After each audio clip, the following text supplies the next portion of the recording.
Selamat datang dunia pergibahan.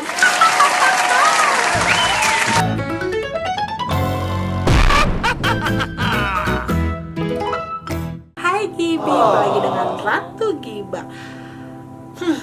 Hari ini Ratu Gibah membahas terkait bullying yang ada di salah satu instansi pemerintah, yaitu KPI. Bukan Key Performance Index, tapi KPI, Komite Penyiaran Indonesia kalau nggak salah ya namanya. Bener nggak sih? Nah, jadi ada pemberitaan rilis pers tanggal 1 September 2021 yang terkait tentang pelecehan seksual dari seorang pria dengan pria lain. Ya kan? Jadi ini aku jelasin secara singkat ya, nanti ada screenshotnya sedikit-sedikit. Jadi ada penulisnya begini: tolong saya Pak Jokowi, saya tak kuat dirundung dan dilecehkan di KPI. Saya trauma buah jakar dicoret spidol oleh mereka. Wow, dicoret guys. Nah, jadi dia bilang begini: sepanjang 2012 sampai 2014, selama 2 tahun saya dibully dan dipaksa untuk membelikan makanan bagi rekan kerja senior. Mereka bersama-sama mengintimidasi dan membuat saya tak berdaya, padahal kedudukan kami setara dan bukan tugas saya melayani rekan kerja. Jadi sejak awal 2011, sudah tidak terhitung berapa kali mereka melecehkan, memukul, memaki tanpa bisa saya lawan, dia bilang begitu. Terus, tahun 2015, mereka beramai-ramai memenggangi kepala, tangan, terus menelanjangi si korban, memiting, melecehkan, dan mencoret-coret buah jakar memakai spidol. Gila, itu buah kan ada 2 biji, terus dua-duanya dicoret-coret, gila. Abis itu dia bilang begini, bahkan mereka mendokumentasi kelamin saya dan membuat saya tak berdaya, dan foto telanjang saya itu semoga tidak diperjualkan dan disebar di situs online. Jadi si korban itu udah disuruh beli makanan, terus juga dari 2011 dia juga banyak dibully secara verbal, secara perkataan. Terus pas 2015 ditelanjangin, dispidolin kedua buah jakarnya, terus juga foto telanjangnya di foto, pas lagi telanjang di foto, terus juga dia ketakutan sendiri si korban jangan sampai fotonya itu malahan disebar di situs online, karena kan siapa sih yang sanggup ketika tubuh telanjangnya dilihat oleh banyak orang. Nah, karena hal itu dia bilang membuat dia trauma. Jadi kadang-kadang dari tengah malam dia bisa teriak-teriak sendiri, seperti seperti kepercayaan diri dia tuh hilang karena pelecehan itu yang sampai di spidolin buah jakarnya itu tuh membuat trauma sendiri. Terus tahun 2016 karena stres yang berkepanjangan, dia jatuh sakit, kata si korban ini. Terus pas Juli 2017 dia ke rumah sakit Pelni untuk endoskopi, dan katanya dia mengalami hipersekresi cairan lambung akibat trauma dan stres. Wow, ketika dia bertahun-tahun mengalami masa untuk mengalami dirundung seperti itu, dan akhirnya dampaknya stres dan membuat sakit, hebat banget gitu loh, dia bisa bertahan sampai sekarang ini. Dan 2017 itu ketika di Cipayung Bogor, mereka tuh melempari dia kolam renang, terus menertawai si korban ini seperti hiburan gitu kan. Terus dia juga pada 2017 itu dia sudah mengadukan ke HAM, tapi dia bilang kalau yang di HAM itu menyimpulkan bahwa itu tindakan kejahatan atau pidana, jadi disuruh membuat laporan ke kepolisian. Nah, ketika di 2018 tidak kuat dibully, dia sampai suka menyendiri di musola pas lagi jam kantor. Terus abis itu orang-orang kantor pada bilang bahwa mereka itu si korbannya ini meninggalkan pekerjaan.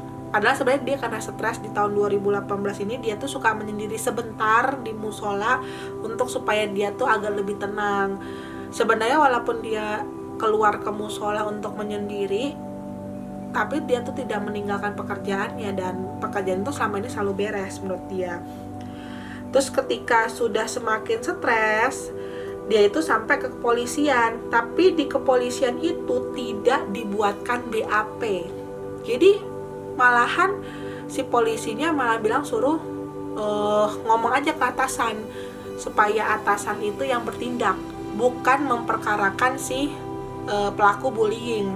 Pokoknya singkat cerita, akhirnya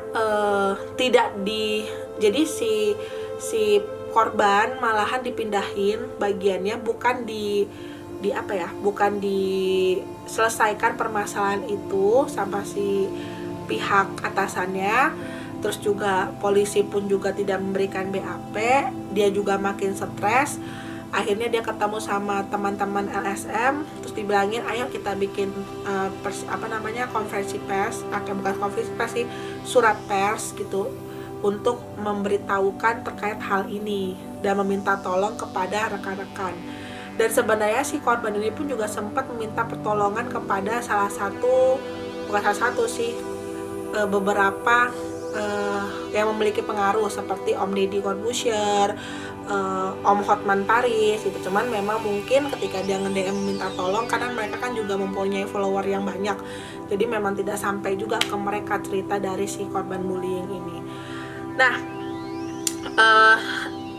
ini aku tunjukin di screenshot ya, siapa saja pelaku-pelakunya yang ini.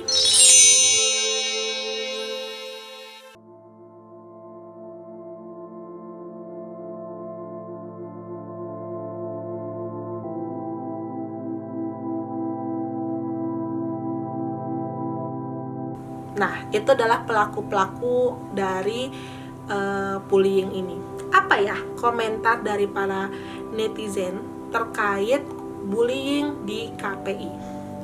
Pertama, dari Hilak Bailak. Kalau sampai ini semua benar, KPI ditutup aja sih, sok-sokan menilai apa yang pantas dan tidak pantas untuk ditonton. Padahal kelakuan pegawainya ribuan kali lebih hina daripada belahan dada dan paha. Bener sih. Kadang-kadang kan ada beberapa film ataupun beberapa kartun itu dadanya diburem-buremin, paha diburem-buremin karena katanya tidak etis gitu. Cuman ketika memang bener ini cerita bullying ini, terus kok lucu ya, sesuatu yang kita sensor ke orang-orang tapi kita sendiri malahan melakukan hal yang sebaliknya. Lanjut dari YND. Iya, saya setuju banget ini, tolong Pak Humas Polri diproses juga anggotanya yang tidak merespon dengan baik laporan dari korban. Karena kalau pada waktu itu segera ditindaklanjutin, mungkin berita ini tidak sampai tersebar ke publik. Bener, karena kan tadi dibilangin udah lapor ke polisi tapi nggak dibikinin BAP, malah disuruh selesaikan dan ngobrol sama atasan. Harusnya mau kayak apapun pelecehan seksual, mau laki-laki ke laki-laki, laki-laki ke perempuan, perempuan ke laki-laki, setiap kita mengadukan apa yang kita alamin harusnya diproses, harusnya dibantu. Lanjut dari Sabrina Delila. Tiba-tiba jadi ingat jokesnya Panji, Sandi pakai bikini di film SpongeBob disensor, orang meras sapi disensor. Siapa juga yang punya pikiran kotor lihat tupai sama sapi? Jangan-jangan orang KPI-nya sendiri, kata dia gitu. Ya benar sih, kadang-kadang juga aku juga bingung ya, kok KPI mensensor tupai yang pakai bikini gitu kan, atau enggak orang lagi meras sapi. Lah di mana-mana tupai juga nggak pernah pakai bikini, dia mah nggak pernah pakai baju. Nah nanti kita kalau nonton tupai lagi lari-lari ataupun misalnya harimau lagi lari-lari begitu karena nggak pakai baju, masa disensor semua badannya? Bener nggak? Lanjut dari Caili. Harus viral dulu ya baru dikerjain, kata dia gitu. Ya bener, semua berita kalau nggak viral nggak akan dikerjain. Kenapa? Karena tidak ada massa yang untuk membantu untuk ayo saya diproses, ayo diproses gitu guys. Ya itulah namanya hukum di negara kita. Lanjut dari Danes Hamara. Tolong itu nama-nama yang disebut dikebiri aja. Aku sih nggak setuju sih kalau misalnya dikebiri, karena itu juga kan melanggar HAM ya walaupun yang mereka lakukan juga melanggar HAM juga. Biarkan hukum yang berproses, hukum yang berlaku di Indonesia. untuk orang-orang tersebut.